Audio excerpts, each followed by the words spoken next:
छोटी बच्ची, क्या तुम जानती हो मैं कौन हूँ? डीमन? हाँ, बिल्कुल तुम्हारी तरह। हम दोनों एक ही साइड पर हैं। नहीं, मैं वो नहीं। मैं एक इंसान। तुम्हारा भाई एक बहुत अच्छा इंसान है। क्या?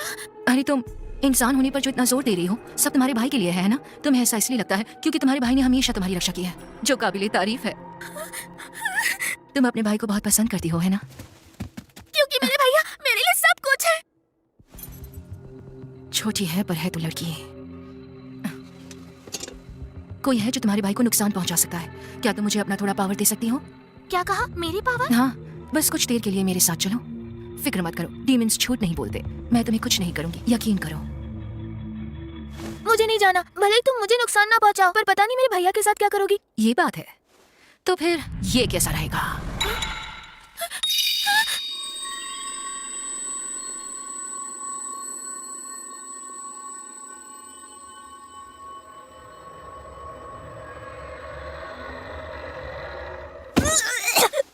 ये सब क्या था?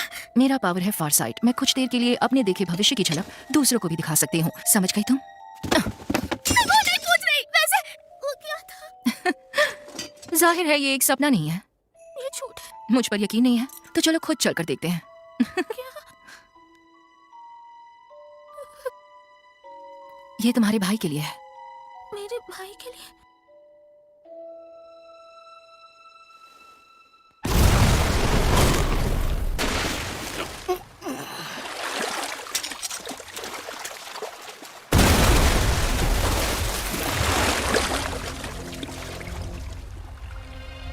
मुझे भी तुमसे कुछ पूछना है। डीमन, तुम इंसानों के खिलाफ क्यों हो? क्योंकि मैं एक डीमन हूँ। मतलब इंसानों की जान लेना तुम्हारी फितरत है? ये सच नहीं है। इस धरती पर मेरा जो काम है मैं उसे खत्म करके रहूंगा। मैं बस वही कर रहा हूँ, इसलिए मैं इस जगह को छोड़कर नहीं जा सकता।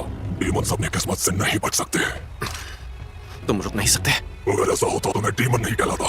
अगर ऐसा है तो मैं भी पीछे नहीं हटूंगा। रहम की कोई जरूरत नहीं है। मेरा पावर ही मेरे अंत में है। एक डीमन का पावर जिसे मैंने खा लिया था, वो शक्ति मुझे इतनी ताकत देती है कि हड्डियों का स्ट्रक्चर भी बदल सकती है।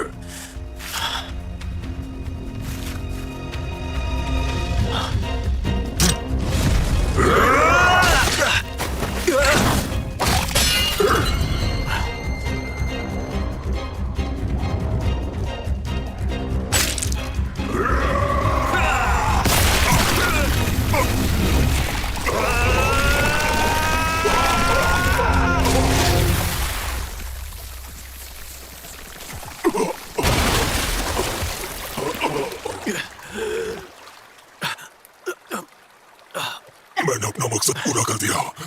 वो दूसरे डीमन जो मेरे साथ थे, उसकी पावर का नाम है फारसाइट। जो उसने देखा वो बहुत दूर के भविष्य की झलक थी। आज से 170 सालों के बाद वो राजा जो सारे डीमंस की सीना पर राज करता है, वो डीमन गॉड कदमों पर उतर आएगा।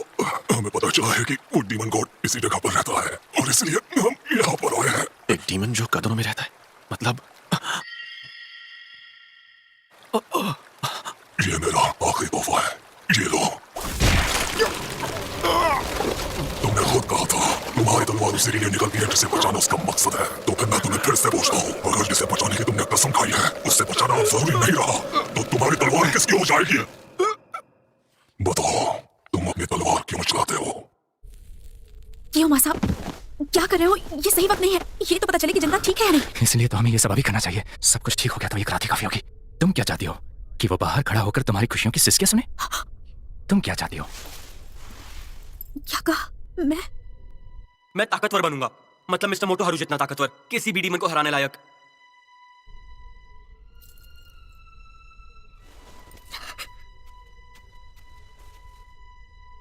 मैंने ये फैसला कदोनों के लिए किया था।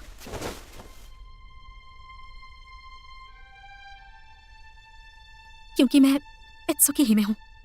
तुम दोनों ऐसे क्यों हो?